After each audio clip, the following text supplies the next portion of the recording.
ಮೇಕೆಗಳ ಮೇಲೆ ದಾಳಿ ಮಾಡಲು ಬಂದ ಭಕ್ಷಕ ಚಿರತೆ.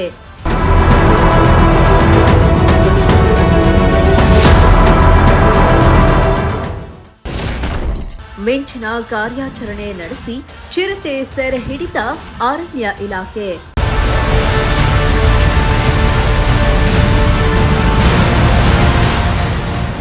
ಕೊರಟಗೆರೆ ತಾಲೂಕಿನ ಜಿ ನಾಗೇನಹಳ್ಳಿ ಸಮೀಪದ ತಿಮ್ಮಪ್ಪನ ಬೆಟ್ಟದ ತಪ್ಪಲಿನಲ್ಲಿ ಚಿರತೆ ಪ್ರತ್ಯಕ್ಷವಾಗಿ ಆತಂಕ ಸೃಷ್ಟಿಸಿದ ಘಟನೆ ನಡೆದಿದೆ.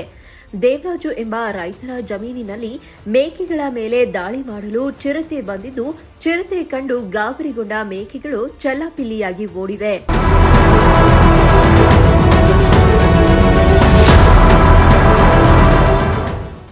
ಇನ್ನು ಮೇಕೆಗಳು ಏಕಾಏಕಿ ಓಡುತ್ತಿರುವುದನ್ನು ಗಮನಿಸಿದ ರೈತ ದೇವರಾಜು ಏನಾಗಿದೆ ಎಂದು ಪರಿಶೀಲಿಸಿದ್ದು, ಈ ವೇಳೆ ಜಮೀನಿನಲ್ಲಿ ಚಿರತೆ ಇರುವುದನ್ನು ಕಂಡು ತಕ್ಷಣ ಸ್ಥಳೀಯರಿಗೆ ಮಾಹಿತಿ ನೀಡಿದ್ದಾರೆ.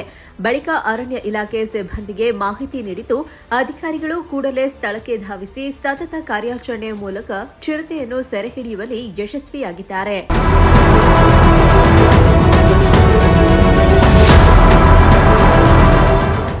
ಸದ್ಯ ಚಿರತೆಯ ಕಾಲಿಗೆ ಗಾಯವಾಗಿದ್ದು, ಸ್ಥಳದಲ್ಲೇ ಪ್ರಾಥಮಿಕ ಚಿಕಿತ್ಸೆ ನೀಡಿ ಬಳಿಕ ಸುರಕ್ಷಿತವಾಗಿ ಬೋನಿಗೆ ಸ್ಥಳಾಂತರಿಸಲಾಗಿದೆ.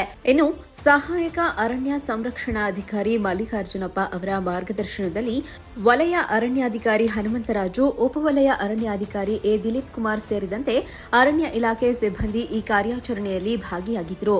ಅರಣ್ಯ ಇಲಾಖೆ ಸಿಬ್ಬಂದಿಯ ಕಾರ್ಯಕ್ಕೆ ಸ್ಥಳೀಯರು ಮೆಚ್ಚುಗೆ ವ್ಯಕ್ತಪಡಿಸಿದ್ದು, ಚಿರತೆ ಸೆರೆ ಸಿಕ್ಕಿದ್ದರಿಂದ ಸುತ್ತಮುತ್ತಲಿನ ಗ್ರಾಮಸ್ಥರು, ರೈತರು ನಿಟ್ಟುಸಿರು ಬಿಟ್ಟಿದ್ದಾರೆ.